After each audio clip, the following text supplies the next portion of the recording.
Sound off for Chesterfield. Chesterfield is best for you. First cigarette with premium quality in both regular and king size.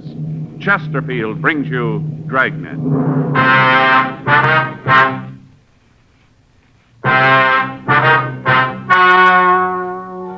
Ladies and gentlemen, the story you are about to hear is true. The names have been changed to protect the innocent.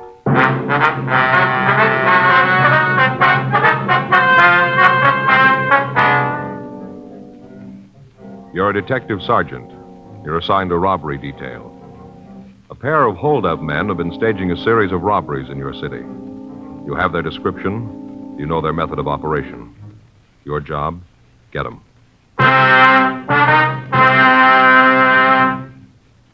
Years ahead of them all. Chesterfield is years ahead of them all. The quality contrast between Chesterfield and other leading brands is a revealing story. Recent chemical analyses give an index of good quality for the country's 6 leading cigarette brands. The index of good quality table, which is a ratio of high sugar to low nicotine, shows Chesterfield quality highest. Chesterfield quality highest. 15% higher than its nearest competitor. Chesterfield quality highest. 31% higher than the average of the 5 other leading brands. Yes, Chesterfield is first with premium quality in both regular and king size. Don't you want to try a cigarette with a record like this? Chesterfield.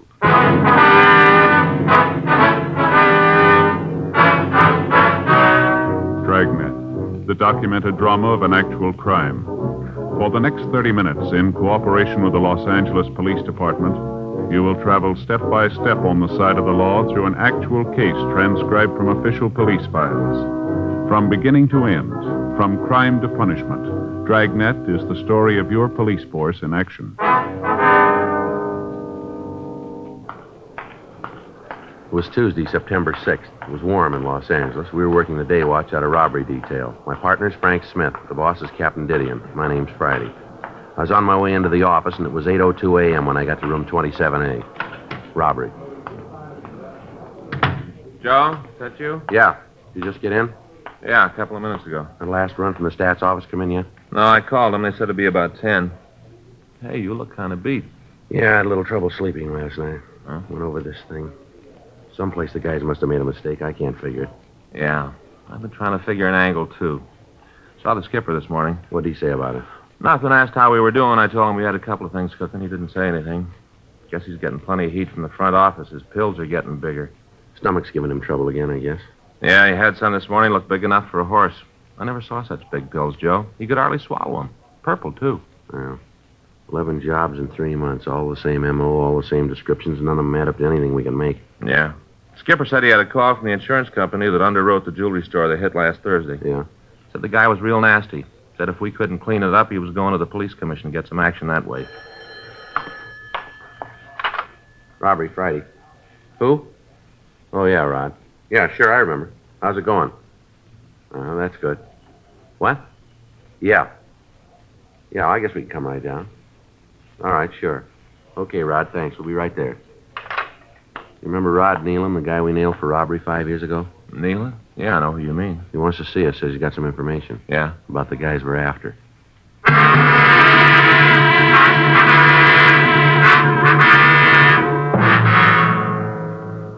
For the past 3 months, a pair of hold-up men had been victimizing the owners of large jewelry stores and supermarkets. In each case, the descriptions of the 2 suspects was the same. Suspect number 1 was described as WMA, 30 to 35 years old, red hair, tall and lean.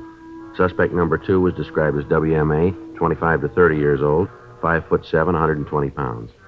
Victims reported that the larger of the 2 bandits had a slight stutter, but neither of them had any visible marks or scars. In each instance, the method of operation the bandits used was the same. The 2 men would enter the store at about 10 a.m. The smaller of the 2 thieves would ask to use the telephone. He'd go to the rear of the store, and there he would produce a .32 caliber automatic. The other man would pull a sawed-off shotgun, and together, the 2 of them would tape the victim's hands and feet and lock them in a rear room.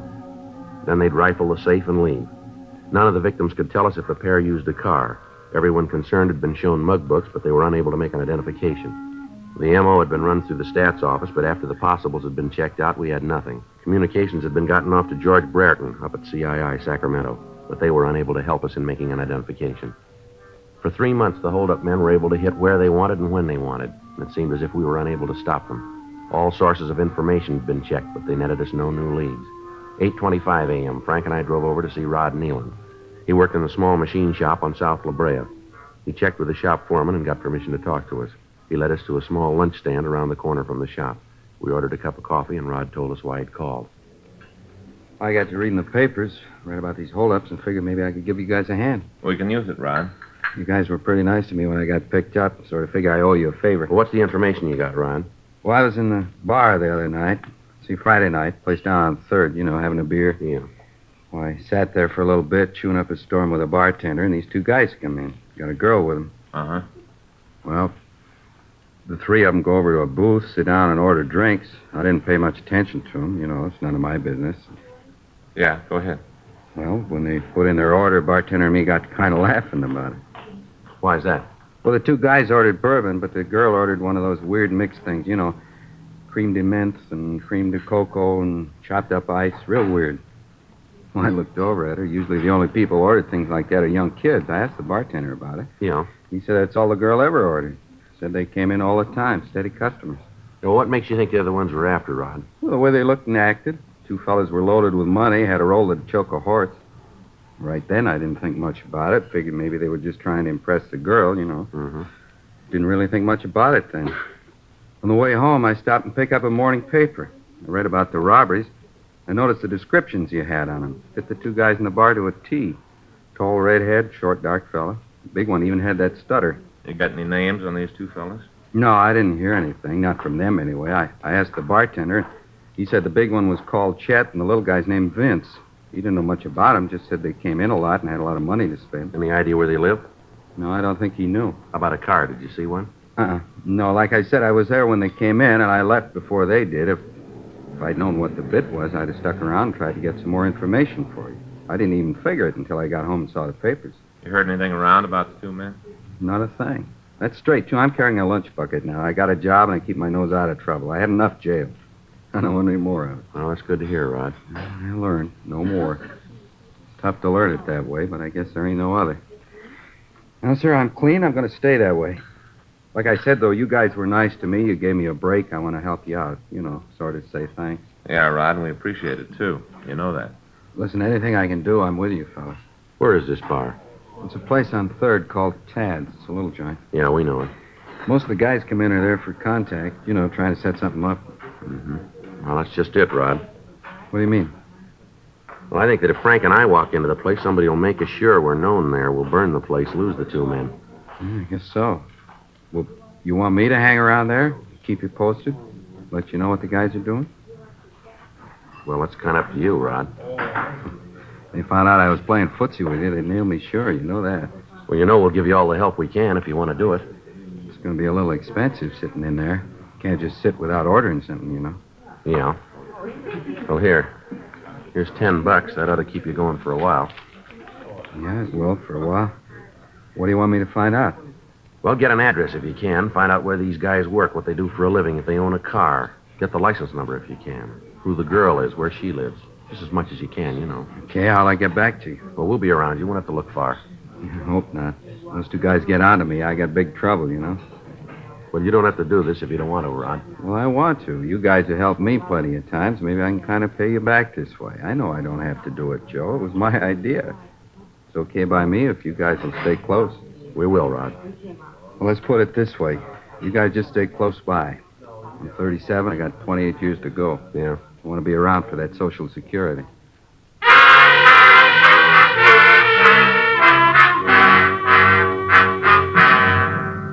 We got the description of the girl who'd been seen with the 2 suspects, then Frank and I drove back to the office. We checked the names Chet and Vince through the moniker files in R&I. We came up with several possibles, but they were eliminated. For the next 3 days, we kept in constant contact with Rod Nealon. He would report for work at 8 a.m., finish up at 5, and then after a dinner downtown, he'd spend the evening in the bar down on 3rd Street. During that time, he had no contact with the 2 men. They'd failed to make an appearance at the bar. The kickbacks from up north arrived, but we got no new leads from them. Saturday, September 10th, Frank and I met with Nealon for lunch. He told us that he hadn't seen the suspect since the night he told us about. He said that the bartender told him that they hadn't been in the place on 3rd Street. 3:16 p.m. Frank and I checked back into the office. Well, that went no place. I wonder where they are. I don't know, Joe. Nothing around town on them. Maybe they decided they were running their luck a little close, huh? Well, it could be, but they got no reason to quit. As far as they know, they're in the clear. There's nothing to scare them off. No. You think Rod is playing ball with us? Well, I don't know. There's no reason not to. He came to us. We didn't go to him.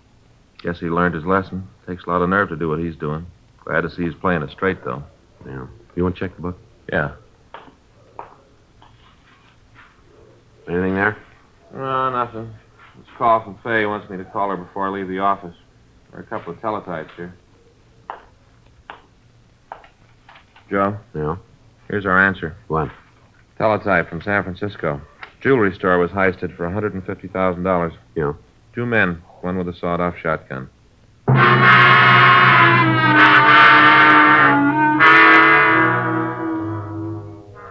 We sent a teletype to San Francisco immediately, asking for full details on the holdup.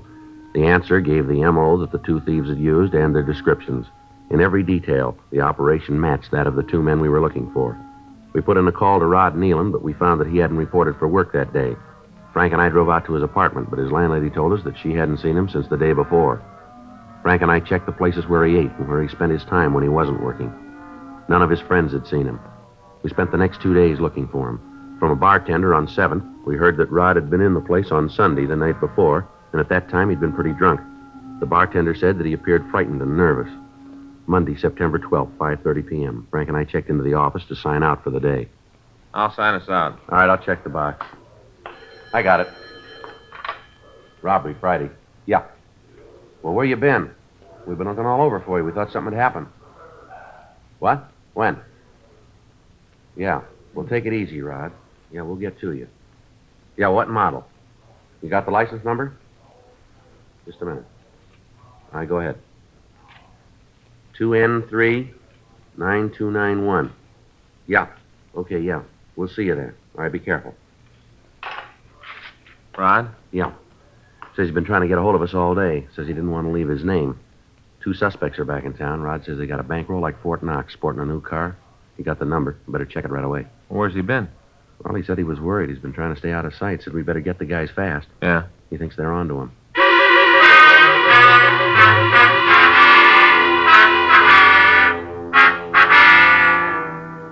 Our informant, Rod Nealon, told me on the phone that he'd been hiding for the last 2 days. He said that on the night the robbery suspects had gotten back into town, the bartender had let it drop to them that Rod had been asking questions. They'd started after him, and he'd been on a 2-day drunk trying to hide from him. He said that he tried to call us at the office several times, but he'd found that we weren't in. He was reluctant to leave his name or a message for fear that the 2 hoodlums might in some way find out about it. Frank drove over to his apartment, but found that he wasn't there. When I'd spoken to him on the phone, he told me that he'd wait there until we could pick him up. The landlady at his place hadn't seen him and told Frank that she didn't even know that Rod was in the building. While Frank was gone, I checked the license number of the car through our DMV. They called us back to tell me that the car was registered to a Miss Dolly Keene at 18924 Elmwood Drive, Hollywood. Frank got back to the office, and we drove out to see the girl. On the apartment register, she was listed as the tenant of apartment 406. We knocked at the door to the manager's apartment and waited. Yes? You the manager, ma'am? Yes? Something I can do for you? We're police officers. We'd like to talk to you. Here's our identification. I see. Friday. Yes, ma'am. This is my partner, Frank Smith. How do you do, How do you do? I'm Barbara Townsend. Would you like to come in and talk? Might be better in the hall. Thank you very much, Miss Townsend. It's Mrs. I'm a widow woman. Husband died 7 years ago. I'm sorry to hear that, ma'am. It's all right, Mr. Friday. I'm used to being a widow now. Just sit down. We can have our talk. Thank you. Now then, what was it you want to talk about? Not something I've done, I hope. No, Miss Townsend. It's about one of your tenants, a Miss Dolly Keene. Oh, that one. Might have known it. Why'd you say that, ma'am? Oh, just because. I always knew she was going to cause trouble here. I knew it. I told Sinbad about it. Told him a lot of times. Sinbad? Give us a description of the man. Tall man, over 6 feet, red hair. Had a kind of stutter. I never talked to him. I just heard him when they came in. My door's right near the front, you know. Yes, ma'am. Does she have any other friends in the building, ma'am? Do you know? Oh, no. Isn't anybody in the building likes her. Well, except that Mr. Newton on the second floor. He's kind of flighty, impressed with a pretty girl, you know. But she's not friendly with anybody. She have any visitors? Anyone who came to see her? Just her boyfriend, the red-headed one. And then there was the other one. I don't think he was a friend of hers, though. What other one's that, ma'am? There's a little man, dark. I think he was a friend of the boyfriend. Seemed that way to me. Any of them drive a car, would you know? Well, I don't know about the others, but Miss Keene just got one. Brand new. 1953. Don't know where she got the money for it, but by golly, she's got the car. Uh-huh. She work, ma'am? I don't know. When she signed the lease, she told me that she was a designer for a clothing company out here. That's a fact. She's got mighty cushy hours. Seems to come and go whenever she pleases. But when she get the new car, do you know? It's a couple of days ago. She told me that she had to go out of town on some business. Wanted me to keep an eye on her apartment. She didn't have to tell me that. I'm the manager here. Of course I'm going to watch the place. Yes, ma'am. About the car, please. Oh, yeah. Well, she had it when she came back. Just drove up in it, smart as you please. Told me that she wanted a garage for it. Said she didn't want to leave it on the streets at night. I told her she'd just have to wait. We got 18 units here and only 10 garages. All of them are taken. I told her she'd just have to wait. She said she maybe leave it over at her sister's for a few days. Her sister's? Yeah, she has a sister in the neighborhood someplace. Do you know where she lives? No, I don't. Pretty sure it's someplace in the neighborhood, though. Would you know her sister's name? No. Sorry, I can't help you out there either. She's married. Don't know her married name. Miss Keene never mentioned that. How about mail, Miss Townsend? Miss Keene get much mail? I couldn't tell you that. They got their own keys, they open their own mailboxes. I got no way of telling what they get. I see. Of course, I could see in through the little slots in the mailbox. She got a few letters. I couldn't tell you where they were from, though. I see. She in now, would you know? No. I mean, I don't think she's in. I haven't heard her. Usually she comes in laughing and carrying on, so I'd know if she was in. What's all this about, anyway? What's she done? Well, we'd just like to talk to her, Mrs. Townsend. Like that, is it? Ma'am? Got something secret to talk about? No, ma'am, it's not that. It'd be better if we talked to her, that's all. No.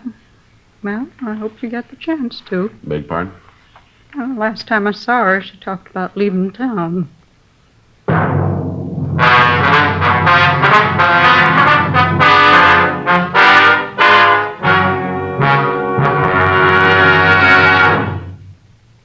You are listening to Dragnet, the authentic story of your police force in action. Chesterfield is best for you. Listen to this report. It's a report never before made about a cigarette. Smoked day after day by a group of people smoking from 10 to 40 cigarettes a day for a full year. Here's Chesterfield's record. A medical specialist, giving this group thorough examinations every 2 months for a full year, reports no adverse effects to their nose, throat, and sinuses from smoking Chesterfields. Don't you want to try a cigarette with a record like that? You'll find Chesterfield's best for you. They're much milder, with an extraordinarily good taste. And for your pocketbook, Chesterfield is America's best cigarette buy.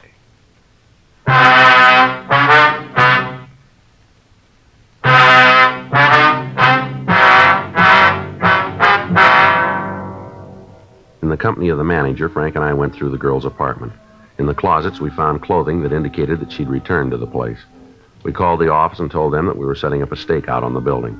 Frank and I went downstairs and parked the car up the street. Frank was in the front seat of the car. I stayed in the back. 8:30 p.m. There was still no sign of the girl. Frank called the office and found that our informant, Rod Nealon, was still missing. We waited. 9:30 p.m., 10, 11:30 p.m. A car answering the description of the girls pulled up in front of the apartment building. Joe? Yeah, I see him. Car matches. Can you see the license? No, not from here. 2 people in the car, a girl and a man. Yeah. Well, let's try it. Right. I'll cover the other side, huh? Right. Excuse me. Yeah? What is it? I'd like to see your identification, please. Well, what for? I'm doing nothing. Police officers like to see your ID. I don't know what this is all about. All right, mister, get out of the car.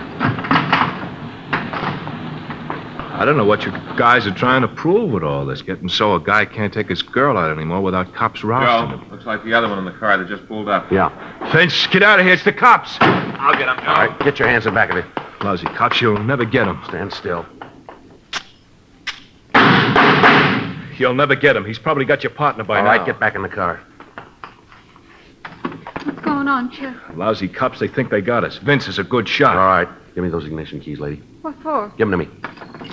All right. Now, both of you, stay in the car. Joe, the apartment house. Over here. How about it? He's up there on the second floor. All right, come on, mister, give it up. Get away from me, cop! Get away! Throw that gun down here. Come on, throw that gun down. What do you figure, Joe? I don't know, cover me, I'll go up. Right.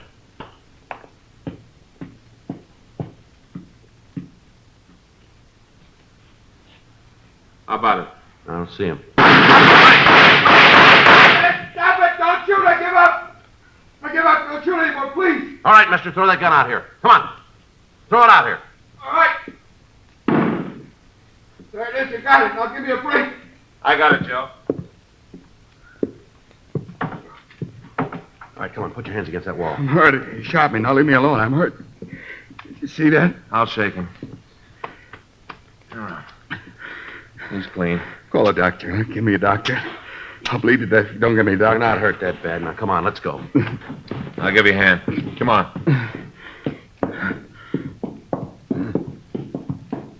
All right, come on.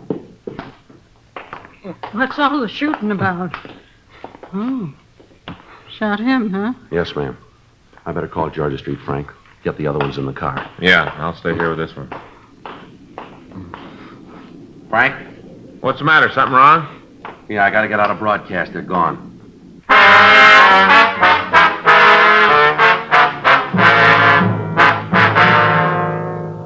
When the number 2 suspect had started firing at Frank, I handcuffed the first suspect and I went to Frank's aid.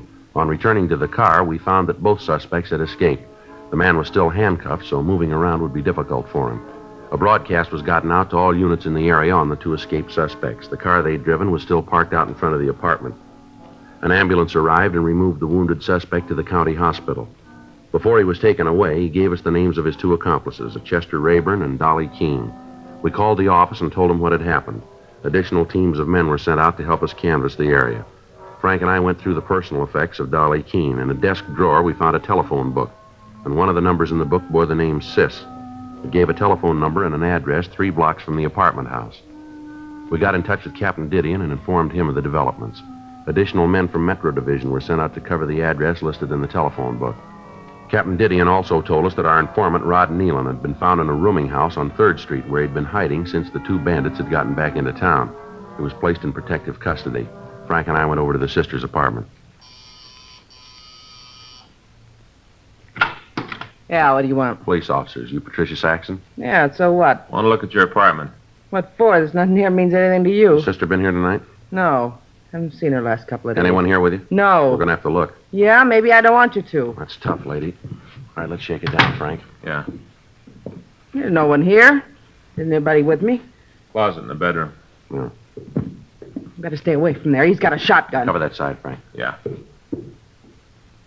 All right, Rayburn. Open the door slow and throw that gun out here. Rayburn, we'll tell you once more. We know you're in there. Now throw that gun out here. He's not coming out, Joe. All right, cop, here it is. I don't want no trouble, you hear? No trouble. You got the gun. All right, come on. Get up, Rayburn, on your feet. You too, Miss Keene. Come on out of there. Don't shoot. Please don't. We didn't mean nothing. Don't shoot. We give up. Well, come on out of there. Keep your hands on your head there. I'll get him. Wasn't anything else I could do. Had to do what they tell me. Come in here with that gun and wanted something to cut those handcuffs off with. Had to do what they said. Yeah, sure. They'd have killed me if I didn't. I know it. They'd have killed me. A couple of more minutes and we'd have had it made. Just a couple more minutes, that's all. That's all we needed. Though we got up north, he never got us. We'd have had it made. One more big job. That's what you said. One more and we'd be through. Well, wise guy, where are we now? Right where he said you'd be. What? You're through.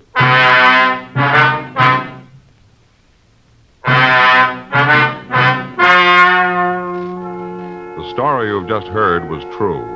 The names were changed to protect the innocent.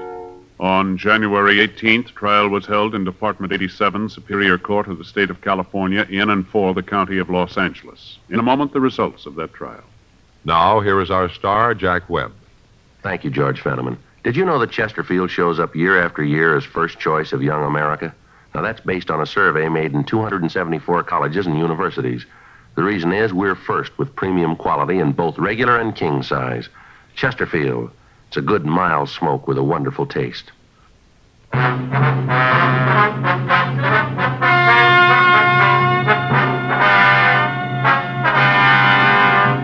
Chester Lloyd Rayburn and Vincent Robert Parker were tried and found guilty on 9 counts of robbery in the first degree.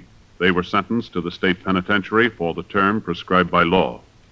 Robbery in the first degree is punishable by imprisonment for a period of not less than 5 years. Lillian Keene, alias Dolly Keene, was tried and convicted of being an accessory. She received sentence as prescribed by law. Aiding a principal in a felony is punishable by imprisonment in the state penitentiary for a period of not more than 5 years. Ladies and gentlemen, in the fight against an old enemy, polio, medical research has armed us with a powerful new weapon, gamma globulin. Used soon enough, it can prevent the paralyzing effects of polio. But first, you must furnish the raw material, blood. Doctors urgently need your donation of blood to make gamma globulin. So call the Red Cross. Please don't put it off. It's too important. Call the Red Cross tomorrow and make an appointment to give blood.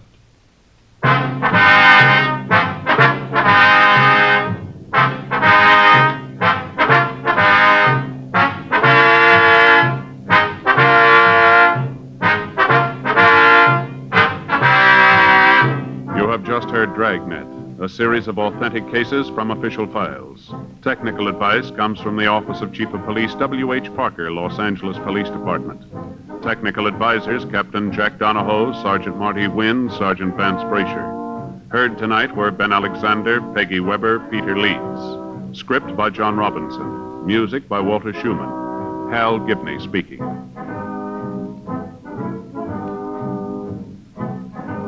For a million laughs, tune in Chesterfield's Martin and Lewis show, Tuesday on this same NBC station. And sound off for Chesterfield's. Either regular or king size, you'll find premium quality Chesterfield's much milder. Chesterfield is best for you. Chesterfield has brought you Dragnet, transcribed from Los Angeles.